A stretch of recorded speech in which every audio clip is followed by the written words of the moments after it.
Meanwhile, India has rejected Russian claims that Indian students are being held hostage by Ukrainian forces and are also being used as human shields in the war against Russia.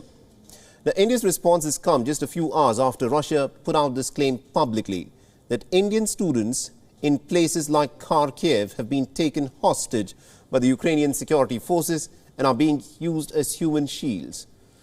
Now, Kharkiv, remember, has witnessed intense Russian missile strikes over the course of the last 48 hours.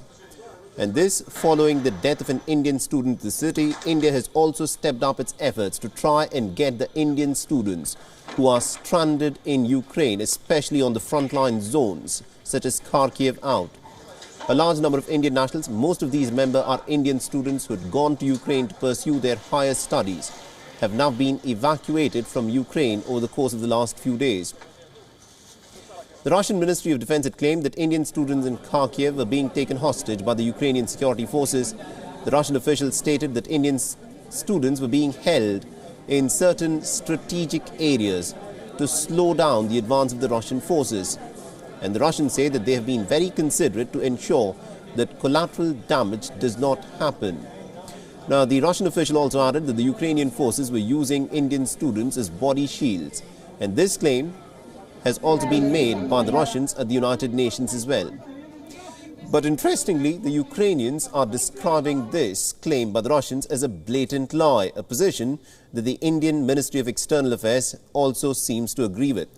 Now, the Indian Ministry of External Affairs has said that it has not received any credible reports of a hostage situation regarding Indian students in Kharkiv.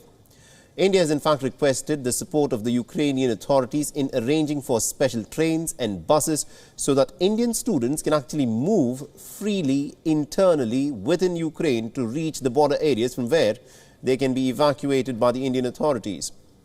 According to the MEA spokesperson, India has been coordinating effectively with the countries in the region for evacuation of Indian students from Ukraine. The Ukrainian Foreign Ministry has also rejected the Russian assertion. A statement from the Ukrainian ministry has said that students from India, Pakistan, China and other nations could not leave because of the indiscriminate shelling and the barbaric missile strikes by the Russian armed forces. WION is now available in your country. Download the app now and get all the news on the move.